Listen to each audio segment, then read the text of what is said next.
bien le bonsoir tout le monde. Ça va? Oui. Bienvenue à chacun, à la maison, n'est-ce pas? C'est quand la famille se retrouve, c'est la maison. Et ce soir, c'est des réunions de famille qu'on aime. On aime être ensemble, surtout parce qu'on n'est pas que ensemble, mais on a la famille céleste avec nous.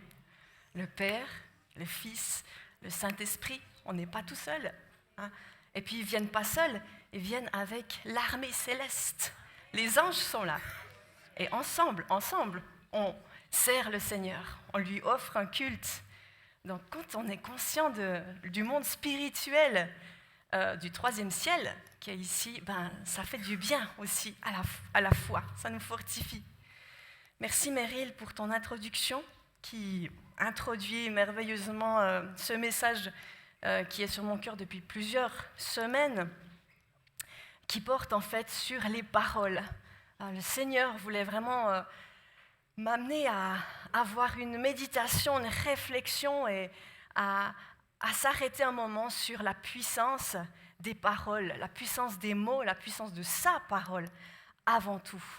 Parce que la parole est puissante. Le proverbe 18, 21 dit que la vie et la mort sont au pouvoir de la langue. La vie est au pouvoir de la langue. Ça veut dire avec ma langue, je peux amener la vie. Comme avec ma langue, je peux amener la mort. Quelle puissance dans la bouche. Quelle puissance tout d'abord dans la bouche de Dieu, parce qu'il a créé le monde par sa parole.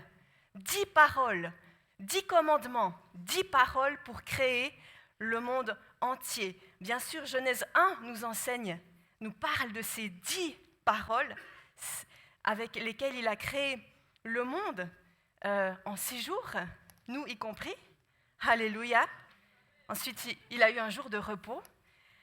Et Psaume 33, verset 6, reprend en fait la création de Dieu avec sa parole.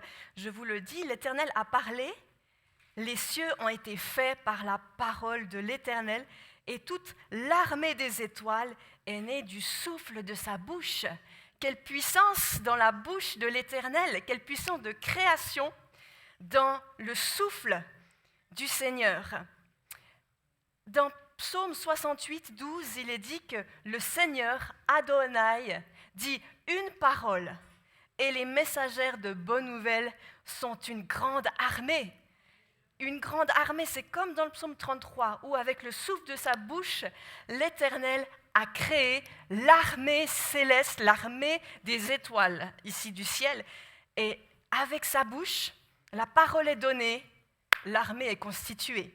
Quelle puissance!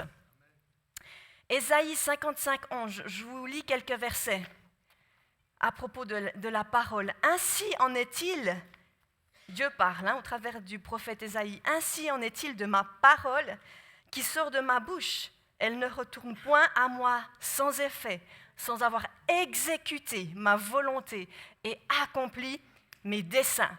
L'Éternel a parlé, le monde a été créé.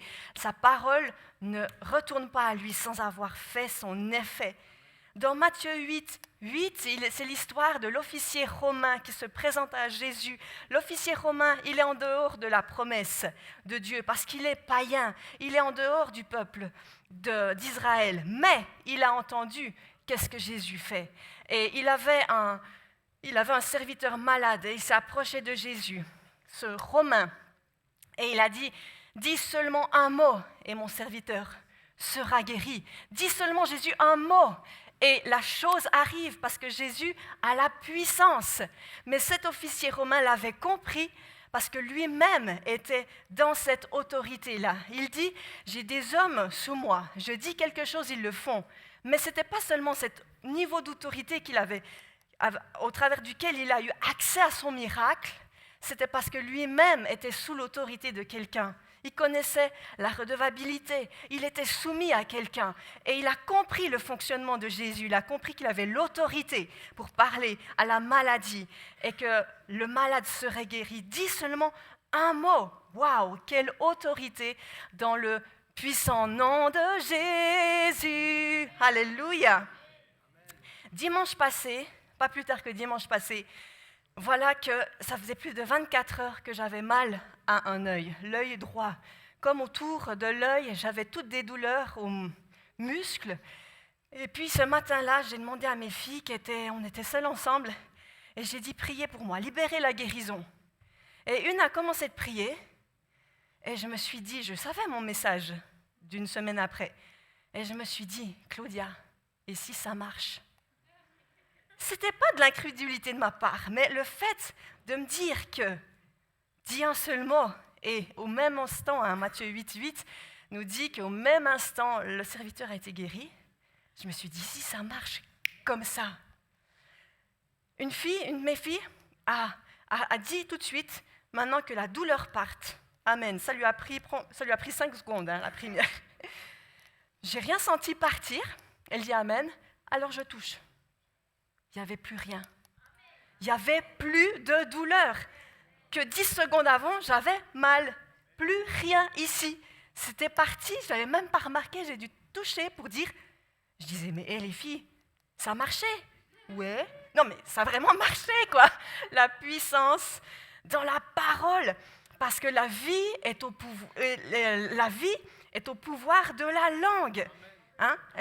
Elle a déclaré la guérison. Elle est arrivée. Et on a besoin de comprendre la puissance de nos mots, la puissance des paroles. Je donne des exemples très, très simples. On dirait bêtes, mais Dieu m'a même m'a amené à réaliser les mots qu'on utilise dans le quotidien. Quand on se salue, on peut dire bonjour, c'est bien, bonjour, c'est-à-dire je te souhaite la bonne journée. On peut dire salut en français. Non mais salut, c'est hyper puissant. Moi je le dis tout le temps à mes collègues, salut, salut, salut. Je suis en train d'appeler le salut sur ta vie, yeah, alléluia. Je suis en train d'appeler la santé sur ta vie. Salut, c'est hyper puissant. Quand aux enfants, ils sont petits, on leur apprend des mots très simples. Justement, on dit bonjour. Bon, pas aux inconnus, hein. Enfin, on leur donne le contexte et tout ça, on les protège. Mais on leur apprend à dire merci. Un petit mot tellement puissant, parce que la parole dit, psaume 100, eh bien, entrez dans ses portes avec reconnaissance. Entrez dans ses parvis avec des louanges. La reconnaissance, c'est la clé pour que tu puisses entrer dans la présence de Dieu.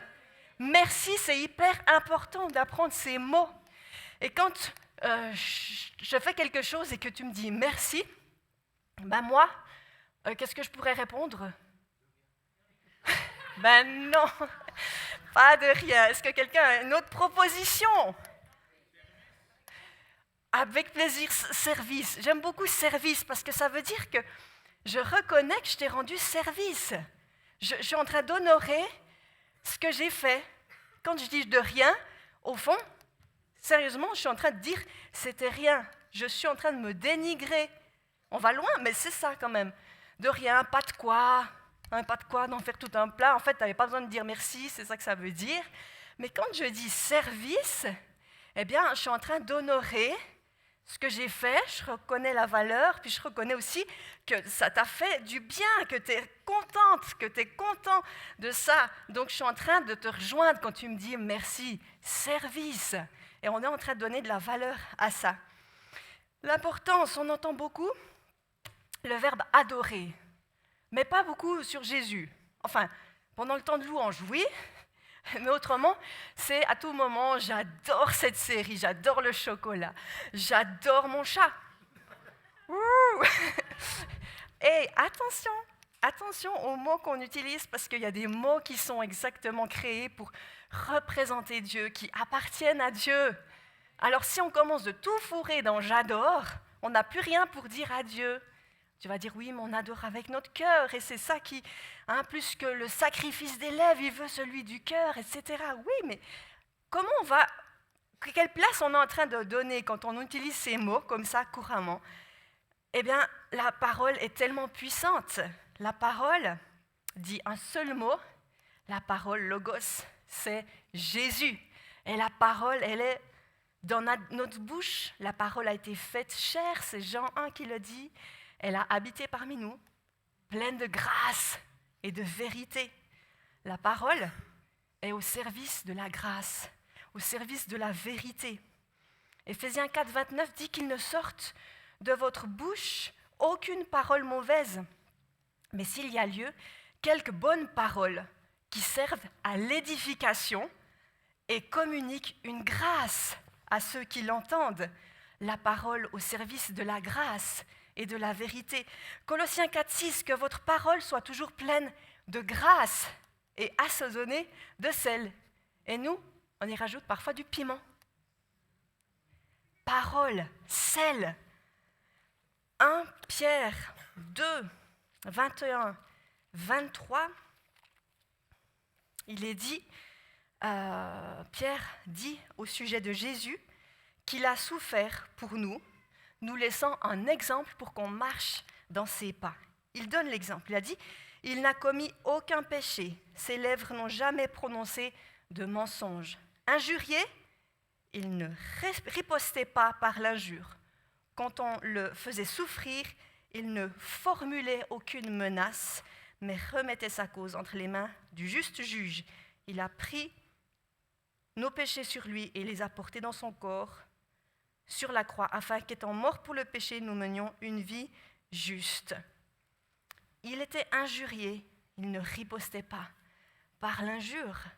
Alors, notamment l'apôtre Paul va parler dans ses lettres, je pense qu'il y avait un réel besoin à faire attention aux mots. Colossiens 3, 8, il dit « Maintenant, renoncez à tout cela, à la colère, à la fureur, à la méchanceté, à la calomnie, aux propos grossiers qui pourraient sortir de votre bouche. » Romains 3, 13, 14, où il parle de l'homme injuste, c'est-à-dire que Romains 3 dit qu'il n'y a aucun... tous sont péchés, sont privés de la gloire de Dieu, et qu'il n'y a pas même un seul juste. Donc l'homme est fondamentalement mauvais parce qu'il a hérité d'un cœur d'orphelin, un cœur séparé de la présence de Dieu. Il l'a hérité de ses premiers parents, Adam et Ève. Donc l'homme injuste, il parle de lui, il dit « Leur gosier ressemble à une tombe ouverte. Leur langue sert à tromper. Ils ont sur leurs lèvres un venin de vipère. Leur bouche est pleine d'aigres malédictions. » Propos grossiers, les vilains mots. Parlons-en. Ça, c'est tout un thème. Quand mon expérience à moi, parce que moi je suis là pour me rendre vulnérable et jouer carte sur table, eh bien, mon expérience par rapport à ça, ça a été quand Dieu m'a révélé en fait. Parce que quand on a des révélations, on comprend mieux pourquoi on ne fait pas ça, pourquoi il faut éviter ceci, pourquoi il faut éviter ces personnes-là, etc. Et quand il m'a révélé, il m'a dit « Non mais Claudia, quand tu ne te maîtrises pas et que ce mot sort de ta bouche, tu es en train de te traiter toi-même de prostituée. » Vous voyez de quoi je parle? J'ai dit « Ah ouais, ça change la donne quand même. C'est différent que de se dire oh mince, j'ai dit un mot qu'il ne fallait pas, je ne me suis pas maîtrisée. » Mais quand on a cette révélation, quand on écoute Dieu dire « Mais qu'est-ce que tu veux me dire par rapport à ça ?» Ben, ça donne du sens à dire « Non, mais c'est intolérable. C'est intolérable. » Je dois, pour ça, prier le psaume 141 qui dit « Éternel, mets une garde à ma bouche, veille sur la porte de mes lèvres. » Ou bien le psalmiste au psaume 34, 13, il dit « Qui désire une longue vie? Qui voudrait être heureux? Qu'il veille sur sa langue pour ne faire aucun mal, mais un mal aux autres, mais aussi à soi. Qu'aucun propos menteur ne passe sur ses lèvres. » Proverbe, il est aussi très très fort dans les paroles. Proverbe 4, 20, il dit « Mon fils, sois attentif à mes paroles, à mes conseils, car ils apportent la vie à ceux qui les accueillent et il assure la santé du corps. » Waouh! Proverbe 4, 24, « Garde-toi de prononcer des paroles mauvaises, rejette les propos méchants. » Proverbe 5, 1, « Mon fils, ma fille, prête l'oreille à mes paroles, qui t'enseignent la raison pour que tu aies de la clairvoyance. » Proverbe 6, 17, à propos des 7 choses que Dieu a en horreur, il y a une liste de 7 choses que Dieu a en horreur, il cite 2 choses liées à la parole. La langue qui répand des mensonges et le faux témoin qui dit des mensonges. En fait, en bref, si on prend les proverbes, on est édifié dans les paroles. On est mis en garde à propos des paroles. Alors dans ces versets qu'on a parcourus ensemble, toutes les injonctions, tous les verbes à l'impératif, c'est quoi? Renonce, veille, garde-toi, sois attentif. On voit ici qu'il s'agit d'un choix. Choisir ses paroles. Mais ça veut dire qu'on peut choisir quelles paroles on va dire. Si on peut faire le choix, eh bien, c'est qu'on a une puissance. J'ai le choix de m'énerver, j'ai le choix de l'insulter ou pas. Alors, si tu veux avoir le choix, il faut que tu aies soigné ton cœur. Parce que c'est de l'abondance du cœur que la bouche parle. Jésus enseigne ça. Il dit, le cœur est rempli de ce que la bouche dit.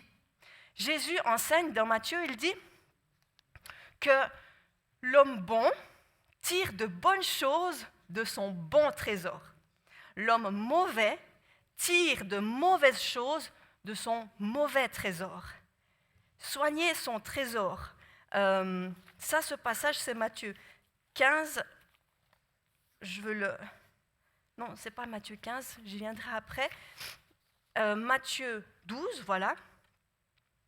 Et à propos de ça, Jésus dit, je vous le dis, le jour du jugement, les hommes rendront compte de toute parole inutile, ou de toute parole sans fondement, aussi les versions disent, qu'ils auront prononcée.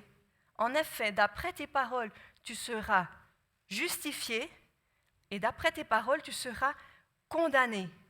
C'est d'où l'importance de soigner l'intérieur, parce que Jésus dit, à un moment donné, dans Matthieu 15, là, c'est les pharisiens qui viennent le voir, ils disent, Jésus, là tes disciples, il faut que tu les reprennes à l'ordre, parce qu'on a vu qu'ils ont mangé sans se laver les mains.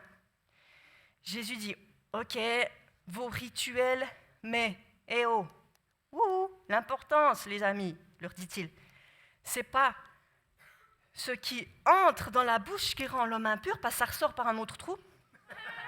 Ah, il dit ça, quand même. Enfin, c'est version Claudia Schmid, mais c'est ce qui sort de la bouche. Bon, l'autre jour, il y avait des enfants qui avaient la gastro. Donc, de la bouche, il sort, d'accord. Mais tous les jours, il ne sort pas du vomi de ta bouche. Il sort peut-être du vomi, oui, par les paroles, bien sûr. Mais il dit ce qui rend l'homme impur, c'est ce qui sort de la bouche. Ce n'est pas la nourriture. Là, il parlait justement des aliments. Il dit, car c'est du cœur que proviennent les mauvaises pensées qui mènent au meurtre, à l'adultère, à l'immoralité, au vol, et il cite deux choses directement liées à la parole, au faux témoignage et au blasphème. C'est ce qui sort du cœur. Donc, c'est pour ça que Proverbe 4, 23, il dit « Garde ton cœur, Claudia, garde ton cœur, Michel, garde ton cœur plus que toute autre chose, car de lui viennent les sources de la vie. » Psaume 119, 11, un psaume que plusieurs aiment. Je serre ta parole, c'est Imra, c'est la parole de Dieu, c'est la Torah. Je serre ta parole contre mon cœur afin de ne pas pécher. Et encore, Dieu prophétise au travers de Jérémie 31, 33. Je placerai ma Torah, ma loi, au plus profond d'eux. Je la graverai dans leur cœur. Importance. C'est pour ça qu'on parle tout le temps ici de guérir le cœur. On prêche, on reprêche, on reprêche, parce que c'est fondamental d'avoir guéri ton trésor, d'avoir soigné ton trésor, parce qu'on hérite de ce trésor mauvais, et on doit purifier, on doit laisser Jésus et son eau venir nous laver en profondeur, régler, pardonner, couper, tout ça, pour pouvoir avoir la vie qui sort. Parce que la vie est au pouvoir de la langue.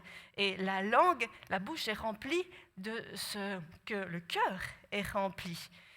J'aimerais parler avec vous des vœux.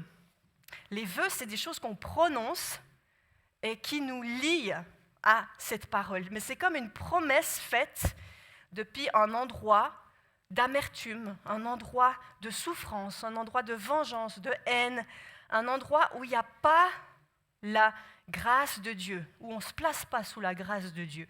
On est comme isolé et on déclare des choses pour pouvoir se protéger, nous, par nos propres forces.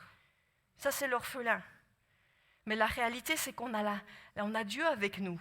Et quand on prie, on peut se placer vraiment sous la grâce de Dieu.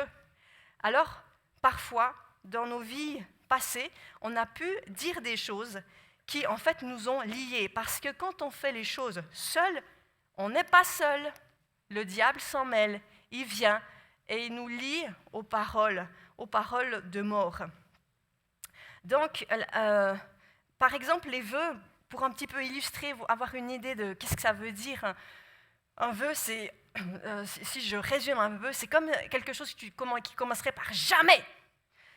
Jamais je ferai confiance à un homme. Jamais je ferai confiance à une femme. Jamais je me soumettrai à un homme. Jamais je me marierai. Jamais j'aurai d'enfants. Jamais je ferai comme mon père. Ça peut être des choses qui peuvent paraître comme nobles. Imaginez, parce que bien souvent, ces vœux sont faits aussi dans l'enfance et sont parfois, bien souvent, inconscients et insensés. Inconscients. Genre le petit garçon qui voit une situation, son père quitter la famille, il quitte femme et enfant, et là, depuis cet endroit de colère, cet endroit de souffrance et de tristesse, le petit garçon se fait la promesse que jamais il sera comme son père. Puis on pourrait dire, oh, ça paraît noble, mais le problème, c'est que c'est fait dans cette solitude sans la grâce de Dieu. Et ce qu'on a besoin, c'est de se placer sous la grâce de Dieu. Et pour pouvoir être sous la grâce, il faut exercer la grâce. Exercer la grâce, ça veut dire pardonner. Pardonner à son père de ce qu'il a fait. Et le pardon, je vous enseignais là-dessus, le pardon, exercer la grâce, ça brise la malédiction. Alors, peut-être que tu dis, mais c'est une catastrophe parce que le Saint-Esprit est en train de te rappeler des choses que tu avais dans la rage, dans la souffrance, dans la blessure, dite comme ça. Et peut-être que tu vis une vie aujourd'hui où tu as des liens, tu es lié à une parole que tu aurais pu dire il y a des années en arrière. La réalité, si tu dis « Ah, mais qu'est-ce que je fais avec la parole alors que j'ai dite ?» La bonne nouvelle, c'est qu'une personne a l'autorité pour briser la malédiction. Jésus est celui qui s'est fait, parce qu'il s'est fait malédiction pour nous, il a l'autorité de briser toute parole de malédiction, tout lien qui nous lie à la mort, parce que la malédiction est connectée à la mort. L'amertume nous lie à la malédiction. Jésus, à la croix, il a fait 3 choses. Il a accompli 3 choses. La croix, alors, il est mort pour notre salut, il a souffert pour notre guérison, et il s'est fait malédiction pour briser la malédiction. C'est les 3 puissances à la croix, opérées par Jésus. La malédiction, la parole de malédiction est allée sur Jésus. Il l'a portée à la croix, il l'a portée dans son corps. Galates 3,13 dit « Christ nous a rachetés de la malédiction de la loi, étant devenu malédiction pour nous. Car il est écrit « Maudit est quiconque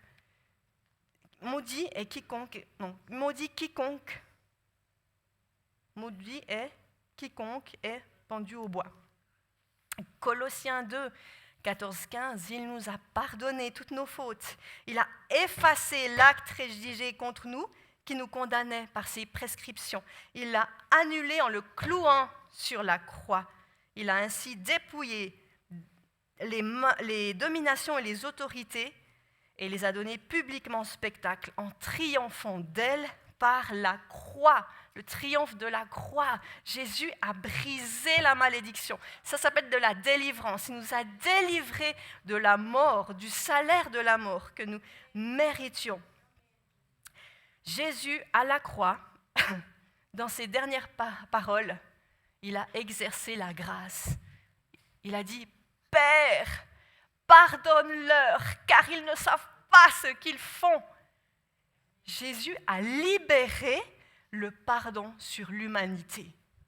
Mais bien sûr, pour être au bénéfice de ce pardon, il a fallu passer par la repentance, avoir reconnu que mon péché a cloué Jésus à la croix. Et ça a été une révélation pour moi, il y a quelques années, pas si longtemps que ça, c'est intéressant parce que la croix, tu te convertis, tu comprends que ton péché t'a séparé de Dieu, et puis au fur de ta marche, au fur et à mesure, Dieu te révèle en fait en quoi ce péché, c'était quoi mon péché. Moi j'aime toujours bien me dire, ou te dire, mais c'était quoi ton péché? Il t'a pardonné quoi?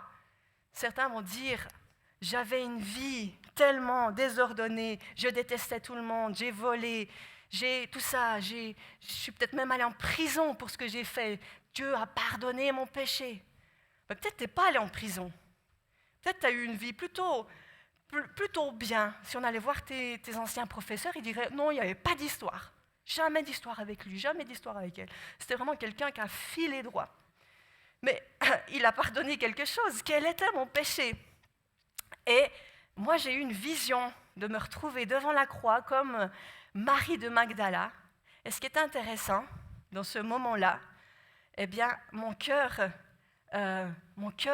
encore une fois, a dit pardon à Jésus. Mais ce qui est intéressant dans mon expérience, j'ai trouvé, c'était que le deuxième mot était plus fort que pardon. Je lui disais justement merci.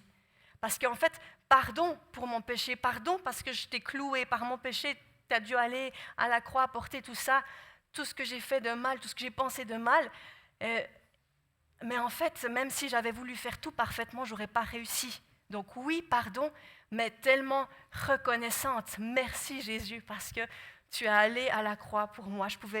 L'homme est fondamentalement, aucun homme est juste, hein? Nul n'est juste. Tous ont besoin de la grâce de Dieu, parce que tous ont péché et sont privés de la grâce, mais le don gratuit de Dieu, c'est la vie éternelle donnée en Jésus-Christ. Donc, Jésus a pardonné. Et il y a un disciple en particulier, un homme, dans la Bible, qui a fait un vœu. Donc, si tu dis, oh là là, comment je vais m'en sortir? On va voir un exemple qui m'a chamboulé. Quand j'ai lu ça dans Matthieu 26, où Jésus en fait annonce à Pierre son reniement. Il dit, avant que le coq ne chante, dans Marc 2 fois, dans Matthieu il dit, avant que le coq chante, tu m'auras renié 3 fois. Et l'histoire commence, Pierre renie, non, je ne le connais pas. Ah, toi tu étais aussi avec ses disciples, tu parles comme lui, tu as le même dialecte. Non, je ne le connais pas. 2 reniements. Le 3e, il est poussé à bout. Et il dit, je le jure, et que je sois maudit, si ce n'est pas vrai, je ne connais pas cet homme. Purée. Il parle de Jésus, que je sois maudit. Oh, vous croyez il a tourné sa langue 7 fois dans la bouche avant de dire ça? C'était un vœu inconscient, insensé. Il s'est fait avoir complètement. Jésus l'avait dit qu'il allait tomber dans le piège. Mais il a appelé la malédiction, Pierre, sur sa vie. A-t-il été maudit, Pierre? Vous pensez quoi? Il a été maudit par sa parole ou pas? Il se repentit, donc il a été maudit ou pas? Non. Non, j'entends, c'est très intéressant. En effet, après avoir dit cette parole, bam, enfin, cocorico. Cocorico. Oh, et là, il a fait tilt, comme le camp tilt de ce week-end. Tilt. Et il a pleuré amèrement. Il a pleuré sur son sort, il s'est repenti. Il ne faisait pas le malin, il n'a pas trouvé d'excuses. Il était au fond, quoi. Au fond, il a été tellement meurtri. Et il n'a pas été maudit, parce que oui, Jésus est plus fort que la malédiction, mais sa repentance a brisé la parole de malédiction. Ensuite, dans Jean 21, autour du repas, Jésus va venir le chercher, va le reprendre dans ce cœur à cœur. Et c'est là qu'il va se réconcilier, que Jésus va le réconcilier avec lui. Pas parce que Jésus est parti, Mais parce que Pierre, il n'arrivait plus à venir. Et Jésus allait le chercher. Et il s'est réconcilié avec Jésus. Réconciliation, c'est je t'aime, tu m'aimes. Love. Hein? Mais pour revenir à la parole de malédiction, elle a été brisée par la puissance de Jésus. Et Proverbe 6, 2, 3 dit, « Si tu t'es laissé prendre au piège par tes promesses, si tu es prisonnier de tes propres paroles, va, humilie-toi devant le créancier, insiste auprès de lui, repens-toi devant Dieu pour la parole que tu as dite, parce que tu ne l'as faite pas dans un endroit de grâce, mais tu as voulu te débrouiller par tes propres forces, tu as voulu te protéger d'un homme, d'une citation d'enfant. Peut-être tu as dit justement, jamais j'aurai d'enfant, parce que tu as eu une enfance tellement affreuse. Et tu t'es lié à la mort en disant ça.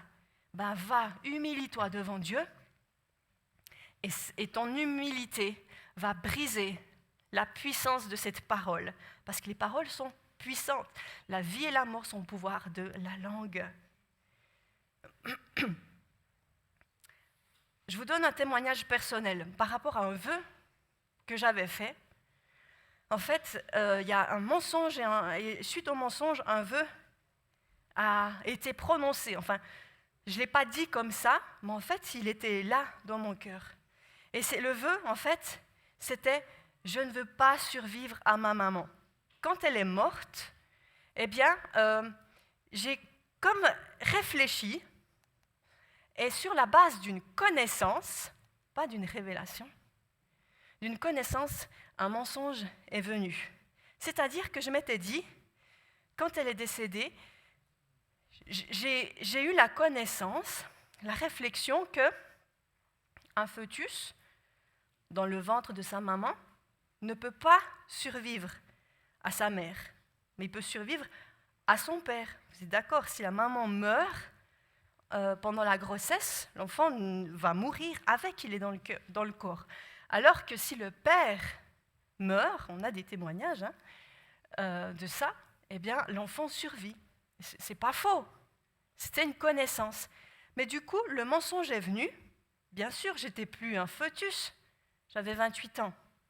Mais c'était comme, je vais continuer de vivre, mais il y a une partie en moi. J'ai décidé, il y a une partie en moi, parce que, j'ai décidé, j'ai réfléchi comme ça, puis je me suis dit, logiquement, il y a une partie en moi qui meurt. Et puis, j'ai laissé ce mensonge venir. Le mensonge, je ne peux pas survivre à ma maman. Et en fait, de là est venu le vœu. Mais déjà, quand j'ai pris conscience, des années après, que ce mensonge m'avait enfermée, bien sûr, ce mensonge, il était un peu lié à de la loyauté envers elle aussi. Mais quand j'ai renoncé à ce mensonge, j'ai vu que c'était faux, eh bien, la vérité est venue. Et c'est une vérité magnifique dans ma vie, Éphésiens 1, qui dit qu'avant la fondation du monde, Dieu le Père nous avait choisis pour que nous soyons ses enfants adoptifs, dans son amour. Et cette parole, je l'avais déjà lue, relue, mais ce mensonge avait empêché de comprendre la vérité. Et quand j'ai pu renoncer au mensonge, que c'était faux cette croyance, c'était une fausse croyance dans mon cœur, eh bien, j'ai pu recevoir la vérité en fait que mon premier parent, mon premier père, mes premières mères aussi, parce que Dieu est père-mère, il est complet, eh bien, c'était Dieu. Alléluia, ça donne de l'assurance, parce que quand tu perds ton père, ta mère, peut-être enfant, eh bien, waouh, le premier, parce qu'on a toujours un premier père, après on a un deuxième, des fois on en a un troisième, on peut, donc on a Dieu le Père, après on a un père biologique, père terrestre, peut-être qu'on a un père adoptif, et puis l'essentiel, c'est de « Waouh, mon premier père, c'est Dieu, c'est lui qui m'a créé, c'est lui qui m'a engendré. » Ça, c'est la bonne nouvelle. Psaume 27 dit aussi « Si mon père et ma mère m'abandonnaient, l'Éternel me recueillerait. » Alléluia. Donc ça, j'ai pu accueillir cette vérité, mais il est resté encore ce vœu qui était « Je ne veux pas survivre à ma maman. » Et en fait, j'avais réalisé que je m'étais liée à elle pas dans sa vie, mais dans la mort. Comme un lien était encore resté dans le cercueil. Et puis, quand j'ai pris conscience qu'il y avait un vœu qui avait été formulé, j'ai pu le briser ses effets sur ma vie. Et puis, ce qui est venu en échange, Dieu m'a redonné ce que j'avais perdu, en fait, spirituellement. J'ai récupéré mes poumons. Il m'a donné mes poumons. Il m'a redonné ma vie, ma destinée, mon souffle, mon espérance. C'est tout ce que j'ai récupéré dans ce vœu brisé. Gloire à Dieu. Gloire à Dieu.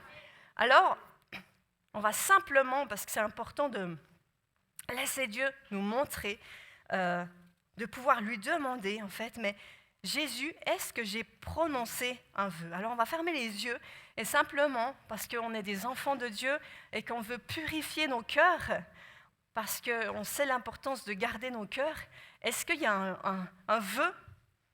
Jésus, et puis on va faire le ménage, dans les minutes qui viennent, Jésus, est-ce qu'il y a un vœu que j'ai dit? S'il te plaît, rappelle-moi.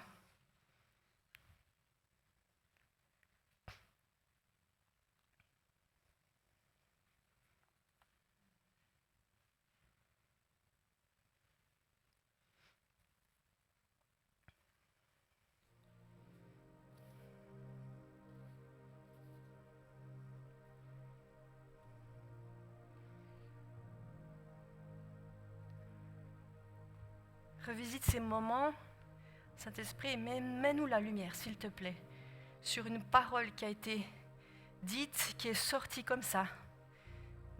Une parole dans la rage, dans l'amertume, dans la colère, dans la souffrance, dans la tristesse, dans la honte. Révèle à chacun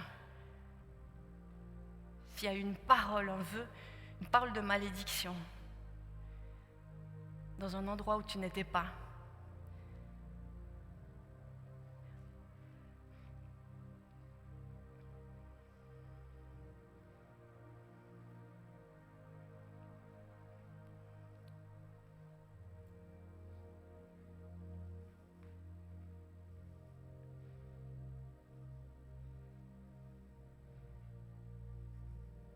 Est-ce que vous pouvez me montrer si quelqu'un a une parole pour que je puisse poursuivre la démarche?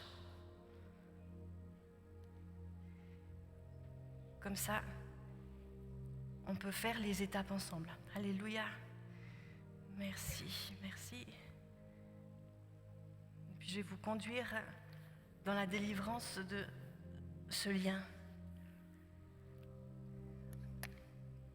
Alléluia. Alors, la première chose, comme Proverbe dit, va, humilie-toi devant le créancier. Insiste auprès de lui. Eh bien, on va simplement demander pardon à Dieu pour la parole prononcée. On ne va pas se justifier, non. Dieu, pardonne-moi pour cette parole que j'ai dite. Je renonce à ce que j'ai dit. Tu peux le dire à mi-voix. Je renonce à ce que j'ai dit. Et je brise la malédiction liée à cette parole. Et je brise ses effets dans ma vie. Maintenant, et en à 3, on va taper dans les mains pour briser cette parole au nom de Jésus. 1, 2, 3. Je brise. Je mets la croix de Jésus entre cette parole et moi.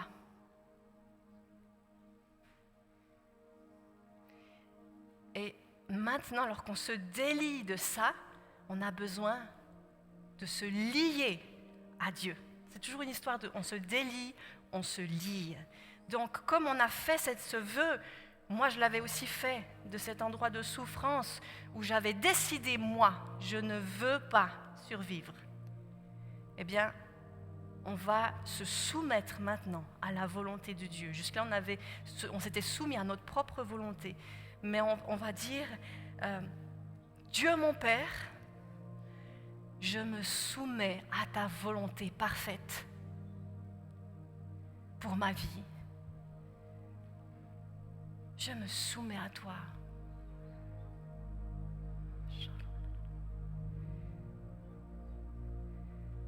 Et dis-moi, Dieu mon Père, qu'est-ce que tu as en échange de cette parole pour moi?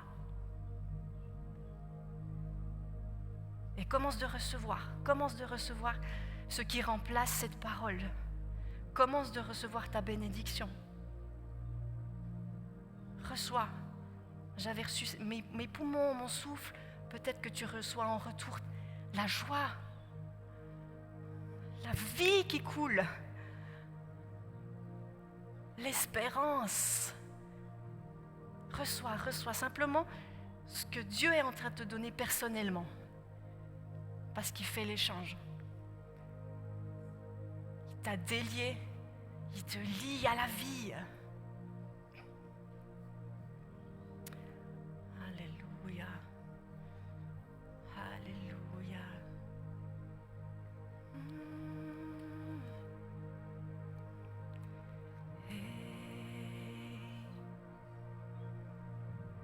Oh, Jésus, souffle de ton esprit, viens et remplis tous ces vides de ta vie,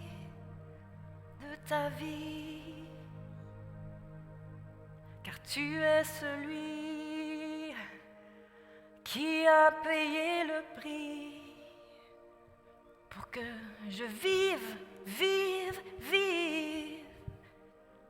Alléluia Jésus, dans ton nom, on brise tous ces liens de malédiction. Alléluia. Merci parce qu'on les écrase avec la puissance de ton nom que tu nous as donné. Merci parce que tu fais toutes choses nouvelles.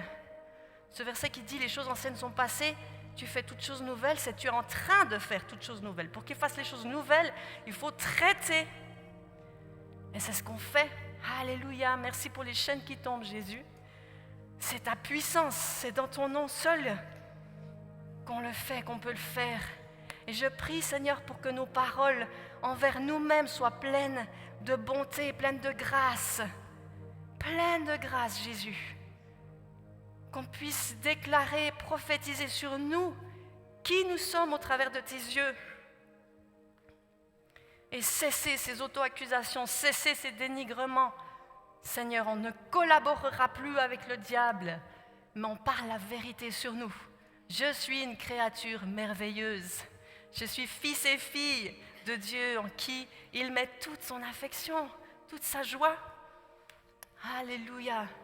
Merci Seigneur, merci parce que tu nous donnes la vie.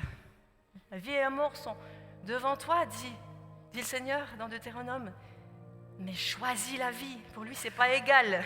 Le choix, c'est pas égal. Il nous laisse choisir. La vie et la mort sont au pouvoir de la langue.